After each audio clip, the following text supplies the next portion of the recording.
Kwa nini tulichagua biashara ya mifuko? Sababu tulikuwa tunapata changamoto tukiwa ndani ya tasnia ya kuuza unga sembe, yani sembe, unga, ugali na mifuko. Tulikuwa tunaagiza sehemu inaitwa Buguruni, Dar es Salaam. Tumefika kule tukakuta kiwanda cha mifuko, na actually tulichokuta kule sio kiwanda cha mifuko, tulikuta kiwanda cha kuprint mifuko. Tunapataje mashine? Tukasema njia ya suluhisho pekee ya kupata mashine, sababu ina connection na watu tofauti tofauti. Tukasema njia ya suluhisho hapa ni kupata benki, kwenda kukopa benki. Karibu katika exclusive interview kutoka mkoani Iringa. Kutoka kwenye ndoto ndogo hadi kwenye mafanikio makubwa. Hii ni simulizi ya kijana aliyedhamiria kufanikisha ndoto zake na sasa anakuwa mfano wa kuigwa na vijana wengi. Leo tunakukutanisha na Jameson David Kisigo, kijana wa Kitanzania, mzaliwa wa Iringa na amekulia hapa Iringa. Elimu yake ya msingi na sekondari alisoma hapa nyumbani mkoani Iringa, lakini baadaye alibahatika kuendelea na masomo yake na alihitimu shahada ya masuala ya biashara. Kabla yote, kabla sianza kuzungumza chochote, ningependa kwanza kumshukuru Mwenyezi Mungu kwa kupitia sala na kwa kupitia maombi kwa Mwenyezi Mungu na kwa kupitia familia yangu ambao ni mke wangu na watoto. Wao ndio wamekuwa inspiration kubwa kwangu mimi ya kuweza kufanya biashara na kufika hapa nilipofika. Toka nakuwa, unajua mimi nimezaliwa katika familia ya kibiashara. Katika kuzaliwa katika familia ya biashara, na mimi ndoto zangu ilikuwa ni kuja kuwa mfanyabiashara mkubwa sana katika mkoa wa Iringa. Na kupitia jitihada za kusoma na kupitia kutembea mikoa tofauti ndio nilipata exposure ya kuweza kupata upeo wa kujua biashara. Katika historia yake ya utafutaji na katika kuishi ndoto zake za kuwa mfanyabiashara na mwekezaji mkubwa, alianza kwa kujishughulisha na kazi mbalimbali ikiwemo kufanya kazi katika mashine ya kusaga na kukoboa ndani ya chumba kidogo tu, na kwa kipindi hicho kula yake na kuishi kwake ilitegemea mashine hiyo imsaidie kuendesha maisha yake. Background yetu sisi kibiashara, sisi tumeanza na biashara ya kusaga, kukoboa na kusaga mahindi. Tulikuwa tunakoboa, tunasaga ule unga, tunakwenda kuuza mitaani. Na wakati mwingine tulikuwa tunasambaza kwenye maduka ya jumla. Maduka ya jumla ambayo yako mjini hapa, kuna familia tofauti tofauti ambazo na maduka makubwa. Tulikuwa tukipeka unga wetu huko, na kadri tulikuwa tunapeka unga na kile kipato tunachokipata, tulikuwa tunaongeza mtaji wa kununua mahindi. Tulikuwa tunakwenda na mwenzangu, tunakwenda Songea, tunanunua mahindi, tunakuja tunakoboa, tunasaga, tunapaki kwenye paketi, tunapeka kwa wateja. Tumefanya biashara hiyo kuanzia mwaka 2015. Tumefanya 2015, tumeenda mpaka 2017. Kwa kufanya biashara ya kusaga na kukoboa unga, tukaona kwamba biashara hii inafanywa na watu wengi sana. Watu wengi, ukiangalia mkoa wa Iringa, watu wanaofanya biashara hii sidhani kama wanapungua, sio chini ya 60, 70 mpaka 100. Ni wengi sana. Ukienda Mafinga hivyo. Yaani nyanda za juu kusini wote wanajishughulisha na hii biashara. Sasa tukaona kwamba ni wakati umefika sasa kubadilisha biashara. Na tukapata maono kwamba kama tunabadilisha biashara hii ya unga, tufanye biashara gani?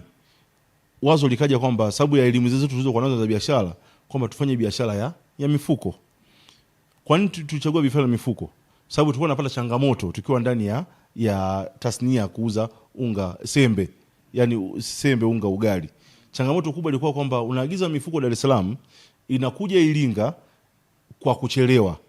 Wakati inakuja kwa kuchelewa, unakuta mwenzako amesha kupiku, amekwenda kuuza unga kwa ule mfanyabiashara ambaye unategemea kwenda kumuuzia unga sokoni.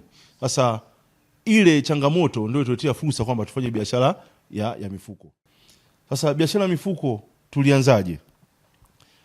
Biashara ya mifuko tulianza kwanza kwa kuangalia tunaanzaje hii biashara. Ikaonekana kwamba kule tunapoagiza mifuko Dar es Salaam, twende tukawatembelee wanafanyeje kutengeneza mifuko hii ambayo tunawekea sisi unga. Basi tukafunga safari na mwenzangu, tukakwenda Dar es Salaam, na mifuko tulikuwa tunaagiza sehemu inaitwa Buguruni, Dar es Salaam. Tumefika kule tukakuta kiwanda cha mifuko. Na actually tulichokuta kule sio kiwanda cha mifuko, tulikuta kiwanda cha kuprint mifuko. Basi tumefika kule tukakuta kiwanda cha kuprint mifuko, sivyo vile ambavyo tulitegemea. tukakuta bwana mmoja, siwezi kumtaja jina, ana kiwanda chake kiko pale ambacho ana print hii mifuko. Katika safari ya utafutaji, si kila wakati mafanikio huonekana wazi. Wakati mwingine unaweza kuwa kwenye biashara au kazi fulani, lakini bado usione mwanga wa mafanikio au njia halisi ya kukutoa ulipo.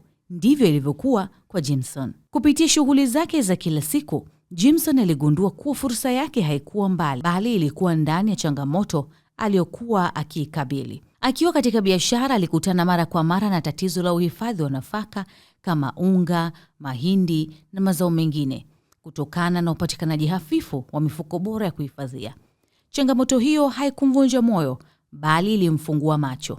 Ndipo alipoanza kujifunza kwa kina namna mifuko hiyo inavyotengenezwa, akitafuta maarifa na ujuzi hatua kwa hatua. Kutoka kwenye tatizo, ndipo alipoanza kuona njia yake ya mafanikio. Sasa tulivyoingia ndani ya kile kiwanda, tukaona ile mifuko wanavyoiprinti, kwa akili yetu na upe wetu wa akili tulikuwa nao, tukajifunza kitu kutokana na zile mashine. Na katika kudadisi tukaonekana kwamba ile mifuko plain ananunua kiwanda cha jirani ambacho wanazalisha mifuko. Kwa hiyo ikabidi siku hiyo, kwa sababu ilikuwa tunaenda kwa ajili ya kazi hiyo tu, tuchukue karibia wiki nzima kujifunza kuhusiana na swala la mifuko. Tunapataje mashine? Tukasema njia ya suluhisho pekee ya kupata mashine, sababu ina connection na watu tofauti. Tukasema njia ya suluhisho hapa ni kupata kwenda kukopa benki. Sababu tunaona ile mashine kwa wakati ule, ile mashine ilikuwa inauzwa milioni 70. Na 70 kwa wakati ule ni hela nyingi sana. Huwezi kupata kwa mara moja. Kwa tulichofanya sasa, sababu tulikuwa na stock ya kidogo ya unga nini tulikuwa nao, ambao tulikuwa tunaendelea kuuza. Ikaonekana kwamba kwa sababu biashara inafanya watu wengi, sisi tuuze zile mashine za kusaga na kukoboa. Basi tulivyouza ile kile kiwango cha pesa tulichokipata, tukakipeleka benki kama deposit, kwamba sisi nataka tufanye biashara hii ya kuprinti mifuko. Na sababu tayari tuna uwezo kidogo wa biashara na tuna uwezo wa kuandika, tukaandika business plan nzuri, tukaenda kuuza wazo wetu benki wakalielewa wazo wetu vizuri. Tulikuwa tunatembea kutafuta masoko. Tukitembea kutafuta masoko, tulianza hapa Iringa, kwa sababu tayari kuna viwanda vidogo vya kuzalisha sembe. Kwa kuanzia viwanda vya hapa Iringa, tulikuwa tunaenda kunaambia bwana, sasa hizi jamani, msiagize mifuko tena Dar es Salaam. Mifuko sasa tuna print hapa Iringa. Basi tuweza kupata wateja 5, 10, 25. Kadiri siku zilizozidi mbele kwenda mbele, wateja wakawa wanazidi kuongezeka. Lakini wateja wetu wakubwa walitoka nje ya mkoa wa Iringa, ambapo walitoka Mafinga, walitoka Makambako, walitoka Njombe, walitoka Mbeya, walitoka Songwe, walitoka Sumbawanga. Na tukaenda huko kufanya masoko, kutafuta masoko. Tulikuwa tusemi kama tuna mashine za kuprinti Iringa. Tulikuwa tunasema tuna kiwanda cha mifuko Iringa. Kumbe walisia tulikuwa sisi tunanunua mifuko plain Dar es Salaam, tunakuja tuna print tunapelekea wateja. Kwa hiyo kusema kwamba tuna kiwanda cha kuprint cha kutengeneza mifuko Iringa, tulipata wateja ambapo kwa mwaka 2017 mpaka tunaufunga, tulifunga kwa kuzalisha mifuko ilikuwa kama 100,000, 1,500,000 kwa mwaka mzima. Lakini mwaka uliofuata idadi ya wateja iliongezeka kutoka wateja wale 10, 15, 20 ambao tulikuwa nao kufika mpaka wateja 300 kusini nzima. Na tulikuwa tunaweza kuzalisha mifuko mpaka mifuko inakwenda mifuko 250,000, 300,000 mpaka tukaenda mifuko 500,000. Changamoto ni nyingi sana. Changamoto ni nyingi.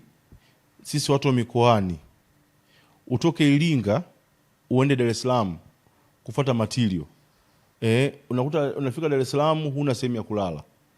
Unakaa kwenye malodge, umeona? Unakaa kwenye malodge, utoke kwenye lodge asubuhi ujidamke, uende viwandani, ukusanye mzigo, upeke kwa transport mpaka ufike Iringa. Hizo ni changamoto ambazo zinaweza ikakukatisha tamaa.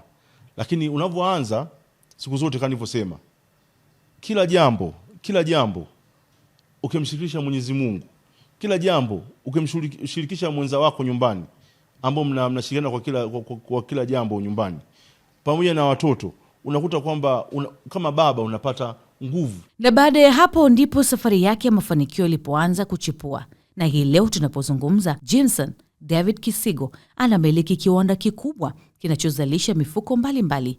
Kiwanda hicho kilichopo Tosamaganga, ambapo ni dakika 20 mpaka 30 kutoka Iringa mjini, na bidhaa zinazouzwa ndani ya Tanzania na pia kusafirishwa nje ya nchi. Kupitia biashara yake, zaidi ya watu 300 wamepata ajira, maisha yao yakitegemea maono na uthubutu wake. Kiwanda chetu cha mifuko cha J&D Polybags kina mchango mkubwa sana katika jamii. Mchango mmojawapo, vijana wengi wameweza kupata ajira katika kiwanda hiki. Kiwanda hiki tunafanya masaa 24. Masaa 24 tumeweza kuajiri watu wa kufanya shift ya asubuhi na shift ya usiku. Na ukiangalia idadi ya watu tunaofanya nao kazi, permanent employees pamoja na wale casual workers, wanafika karibia 300. Karibia 300. Kwa sababu gani nasema wanafika 300? Kiwanda hiki kina ukiangalia zile mashine ambazo mmepita mmeziona kule, kina uwezo wa kuzalisha mifuko isiyopungua 70,000 mpaka 80,000 kwa siku. Kwa ukipiga kwa siku 26, siku 26 za mwezi, kuna changamoto ndogo ndogo za umeme kukatika na nini. Kwa hiyo unazalisha mifuko isiyopungua 100,000 mpaka 200,000 kwa mwezi. Sasa mifuko 200,000 inataka uwe na idadi ya watu walioajiri wa kutosha. Kwa fursa mojawapo katika jamii ni ajira. Katika uzalishaji wetu wa mifuko tunazingatia sana ubora. Ubora ambao tunazingatia, kwanza tunaanzia kwenye mashine. Mashine zetu ni mashine zenye viwango vya hali ya juu, na mashine zetu tuliziimport toka nchi mbalimbali. Mashine zetu tumeimport toka Austria, ambao ni Austria, na pia baadhi ya mashine nyingine tumeimport toka India. Kwa ni mashine ambazo zina ubora wa hali ya juu sana wa kuweza kutengeneza mifuko hii ya kuwekea nafaka. Na kama mlivyoona, ndugu mtangazaji, mmeingia kiwandani, mmeona kuanzia mfumo unapoanza mpaka mfumo unapoishia katika kutengeneza mfuko. Zile material ambazo mmeziona pale ni material ambazo tunaziimport toka nje. Zile material zinatoka Saudi Arabia, zinatoka na China. Kwa ni material ambazo zinakuja ziko katika ubora wa hali ya juu, ambayo tayari zinakuwa zimethibitishwa kutoka bandari yetu ya Tanzania. Sasa ukiingia kiwandani pale, unakuta kwamba zile nyuzi ambazo tunatengeneza nyuzi ambazo zinahimili mikiki ya mazao. Hapa tunazalisha nyuzi za 2.0 mm, tunazalisha nyuzi za 3.0 mm. 3.0 mm ndio zinazalisha mifuko ya debe 7, debe 10 na debe 12 kwa ajili ya kuwekea mahindi, na mifuko mingine kwa ajili ya kuvunia mazao shambani. Kwa hiyo tunazalisha mfuko ambao ukifika kwa mkulima asitumie mara moja, atumie zaidi ya mara moja. Ushauri wangu kwa vijana wenzangu, kwanza kabisa tusikate tamaa. Pili, ambayo ilikuwa niseme lilo la kwanza, ni kumwomba Mungu kwanza kwa kila jambo ambalo tunataka kulifanya. 2, tusikate tamaa. Kwa ninachoshauri vijana wangu tena kwa mara ya pili, kwamba tumwombe Mwenyezi Mungu, tuoneshe nia ya kufanya kazi kwa kupitia serikali yetu ya Tanzania na rais wetu tuliokuwa naye Samia Suluhu Hassan, rais wetu wa Tanzania. Ni mtu ambaye anapenda sana maendeleo ya vijana. Kwa hiyo tuwe tunaonesha kwamba tuna nia kufanya kitu. Sio kubweteka kukaa nyumbani na kutegemea kwamba tutatoa chakula nyumbani, hapana. Ukitoka ukaonesha nia, ukasali kwa Mwenyezi Mungu, basi nia yako ile nia itafika kwa viongozi au kwa watu mbalimbali, wakaona kipaji chako watakuwezesha na kufika mahali ambapo unaweza kufika.